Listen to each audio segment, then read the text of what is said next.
In this episode of the Laser Channel, we're going to explore Box Basic and Lightburn software for the xTool D1. Welcome back. I hope that you are having a fantastic day. My name is Greg, and let's jump into the computer and start exploring these two different software packages. So for reference, the computer that I use out in the shop connected to the xTool D1 is a laptop that's running an iCore 5 processor with 8 gigabytes of memory running Windows 10. Here we are at my desktop. Let's go ahead and jump into Box Basic. And this is what it looks like when you open it. And a couple neat things about Box Basic is it's free. It's specifically made for the xTool D1 series laser tool, and you can engrave and cut the same materials as if you were in Lightburn. So with that, let's go ahead and just jump in and draw a couple different objects here under the Insert menu. And I'll draw a rectangle. And now we see that we have a cut option or an engrave option. Engrave will always be in an orange color, and the cut will always be in this purple color. Now if we click back on our object that we just drew, we'll see that those options come up again. I'd like to draw a perfect square this time, so we'll do rectangle. And again, I can try and move my mouse around and get that to be perfectly square, or I can press and hold the shift, and now I have a perfect square. The other way that we can make a perfect square is we'll highlight this first box again, and with this lock unchecked, I can type in some dimension. Let's use 75 for each of these, and now I have that as a perfect 75 millimeter box. And side note, Box Basic works strictly just in metric in millimeters. It does not switch over to inches. There's no option for that, unfortunately, for those of us in the United States. Let's go back over and try an oval. So again, we can make it an oval or press and hold shift and make it a perfectly round circle. Now, one of the things that's oftentimes skipped is if I want to fill this shape in completely, there's actually this little checkbox here. We check that in, and we can now fill that in. And I would like to draw one more shape. Let's draw a star, and I'm going to make that as a cutout. So if I go back to this first cutout, and let's say the power level, I want about 50%. I'll manually type that in, and I'll click off to the side here, and I'll click on my star. That's at 100%. So we can see that each shape can have its own settings in cutting and also engraving. Let's engrave here. Let's go up to about 75% power level on that. And this box is at 50% while the circle remains at 75%. So some pretty neat things right there. I'm going to click off to the side and select everything, and I'll delete all of that out. Let's go over to menu, and we'll see that we have import and export. So import's more like open, and it's opening a picture file or a project file that we've already worked on, and export is more like a save as, and this will save it as a Box Basic project file. So I'll click on import, and I've got a couple images here. I'm going to use this dragon. Now, because this is a regular picture file, I can only engrave it. I do not have the option of cutting that out. And I'll show you a little trick for that in just a minute. But right now, this image is far too big for what I want to show you. So let's go ahead and make that a little bit smaller. So I'm going to make sure that my little lock is closed here, and now I can click on either the width or the height, it does not matter, and I can make that 100 millimeters. So that all looks good. With that selected, I can now click on outline, and now it drew a perfect outline around there. This outline, it has a standard default to it on how much offset is between your object and that outline, and we can't change that at all, and we can't move the lines around. What you get on the outline is what the software gives you, so that's kind of one of the holdbacks with this basic software package, but again, it still does what we need it to do. And with that outline highlighted, I can now come over here to cut. Let's highlight that again. I can come over here to cut and click off to the side, and we'll see that our cut line is in purple and our engraving is in orange. So that means it'll engrave the image and then go ahead and cut that out. If I'd like to make this as something that would hang from a piece of string, I can go over here to oval, and off to the side here, let's draw a perfect circle by pressing and holding Shift. And that'll be our hole for hanging this ornament, and we'll drag that over here, and we'll see these blue lines start appearing. Those are snap points for center lines and edges of different objects.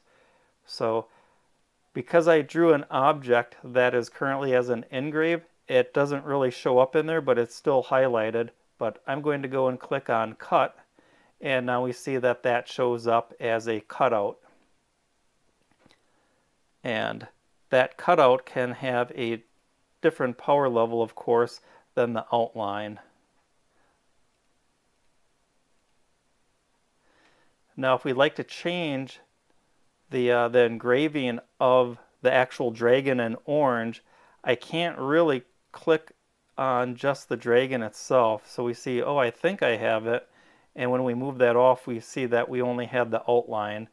Now we can click on the actual dragon that is just engraving and make any adjustments that we would like to do. That's one of the little shortcomings of the software. There's only a couple little things. This is something that I wish that you could click on a picture that has a drawn object over the top of it, but for some reason in the software it does not allow us to do that. But what we can do is re-highlight the outline and bring it back over, and it will kind of snap back into the same spot as it was before. So for basic software, I think that's close enough for what we would need to do. So again, I'll highlight all of that, delete all of that out, and the last thing I'd like to show you in this software is a photo.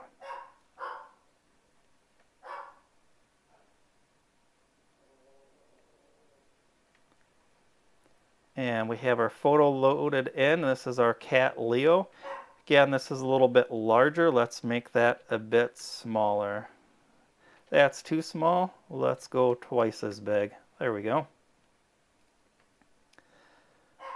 So when I click on that image, we'll see that I get these options down here. And image mode gray, if I zoom in here, it means the laser will vary its intensity power as it scans across, making the image. That works on different media types, maybe wood or canvas. You'll need to kind of play around with that. What works really well for most people are the options of Stuckey or Jervis.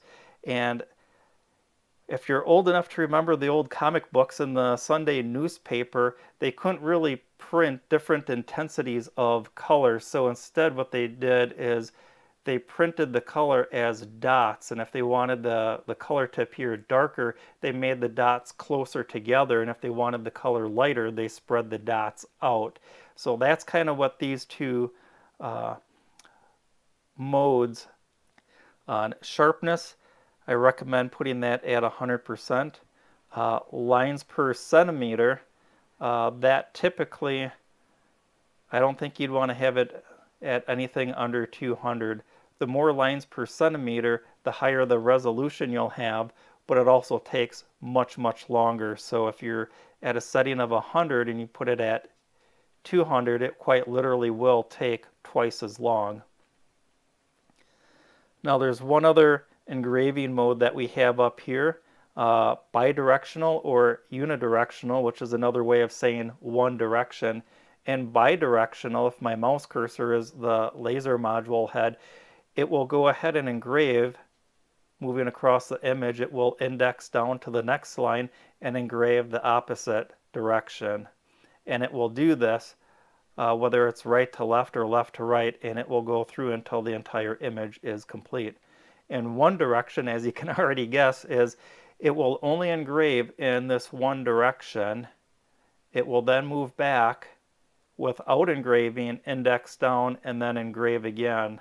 So I'm not sure where this would specifically be used. I've never used it, and this is another area where in unidirectional it will literally take twice as long as bidirectional. So in a nutshell, at a very high level, here is LaserBox Basic. You can work on graphic arts like we looked at that dragon. Here we have a picture image, and we can burn this into wood or any different types of media that you would like. One of the things I didn't show you just yet is you can add text in. And so now I've got like a little cursor that you'd have in a word processor. If I click on that and type in xTool D1, here I'll make it look official. When I click back on select, I can close off this padlock, and now I can click and drag this, and I can now move this anywhere around the image that I want. Again, if I place an object inside of an image or vice versa, sometimes it gets difficult for the software to figure out which object you're trying to grab, and you have to move one to adjust the other. So for right now, I'm going to leave this right off to the side. Over here, Typeface, that's another way of LaserBox Basic saying what is your font style that you would like. Your fonts that you have available are all the fonts that you have on your computer. So the computer that I'm using is my main photography and video computer. So I have a lot of extra fonts loaded in, but let's go up here. I think this one's a very fancy font that I have. Yep, I guessed right. So you can change your font into all these different types. You can install different font packages onto your computer, and once you start inserting text into your work area, you will have access to it over in this drop-down menu. Here we'll go back to something a little bit more plain looking, if you will. And because this is a drawn object, we can actually make that as a cutout. So at a high level review, LaserBox Basic works on a lot of neat things.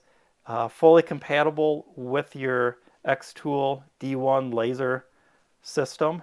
It's made specifically for it. So with that done, let's close that out. And before we jump into Lightburn, there's a couple things that we need to do. Let's hop into Windows here and navigate over to xTool, where we'll find the Lightburn software area for the D1.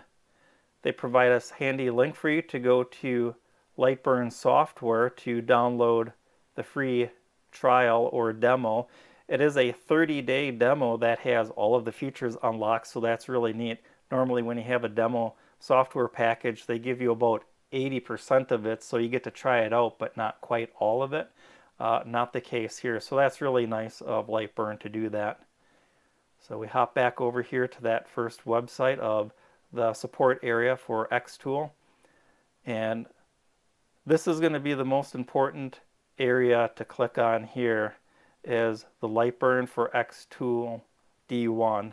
When you click on that, that will bring up this page here. Let me scroll up to the top. The first part of all of this is really just making sure that your firmware is updated on your machine. Early versions of the machines were not compatible with Lightburn software, and firmware updates have since come out that make it fully compatible with that. Very easy to follow step-by-step directions. Again, they provide yet another click on link for you to download and install the Lightburn software on your computer. And this part here is absolutely the most important part when installing Lightburn. After you install the software, you'll need to install this initialization, or as they call it, a configuration file. And what this file does is it tells Lightburn specifically that you have an xTool D1 machine. So Lightburn can be installed on a lot of different machines, laser tool machines, CNC machines for engraving like wood and stone. So it's a very flexible machine, and when it first starts up, it has to be told or configured what it is being connected to. So xTool is very nice to provide us with this file that has all of the secret settings, if you will, behind the scenes that allows you to download and install the software and then install this configuration file, and everything will connect. Your workspace will be correct, and all of your speeds and distances will all translate correctly, just as if you were in Box Basic. And another great tool that I'd like to show you is the Facebook group for the xTool D1 official group. You can click on and join that. I believe you have to answer a few simple questions, essentially saying that you will play nice with others and leave positive comments on people's postings and not try and sell your products on their Facebook group. With that out of the way, now that you've installed Lightburn and installed that configuration file, we start this up, and we see that we've got a lot more options than we ever did in Box Basic. There's a lot of modifiers here across the top, and there's a few more tools along the side here. So I'm going to start out very similar as what we did in Box Basic. So I'm going to click on the square to draw a rectangle, and once again it drew a rectangle. Now it kept that tool highlighted, so I can go ahead and draw another one, and just as with the other software, if I press and hold shift, I am now constrained to a perfect square, so that's really neat. We can do the same thing if we have a circle. We can draw an oval, or I can press and hold shift and I can draw a perfect circle. I have several different shapes here drawn.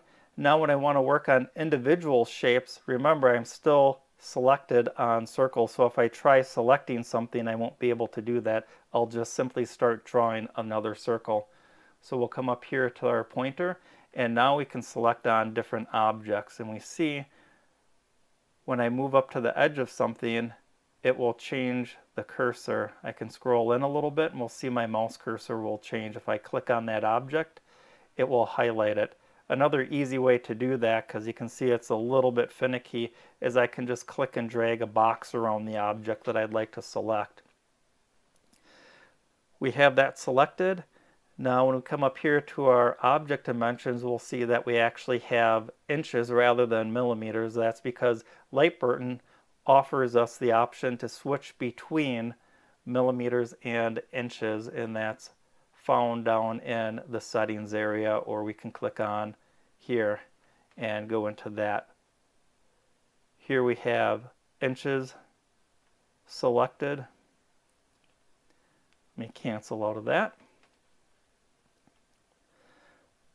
So one of the new things that we have in Lightburn is we now have layers. When we look across the bottom of the screen, we have all of these different colors, and each color is a different layer.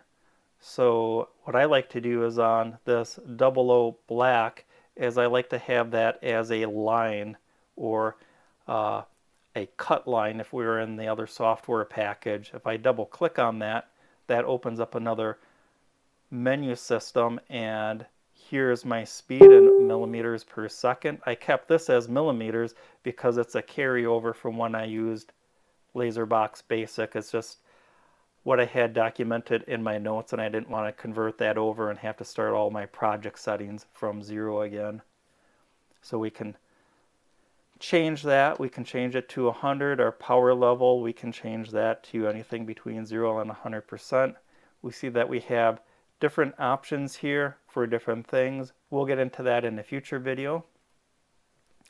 Now if I highlight this other box, I want this to be a different layer, so I can click on this blue and we'll see that that is now highlighted blue.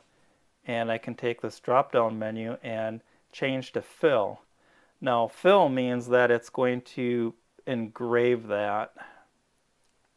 So a little bit different terminology.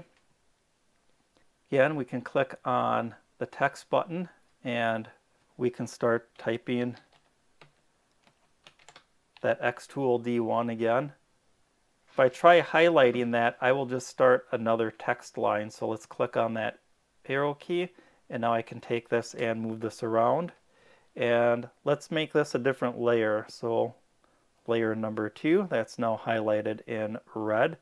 So this would actually be a line, or we can just have that as an engraving fill. And again, if we'd like to change what font that is, here in Lightburn, they actually do call it font. And again, I have this drop-down menu, and these are all the fonts that are installed on my computer. So we can change it to that. Any number of these that we'd like to use.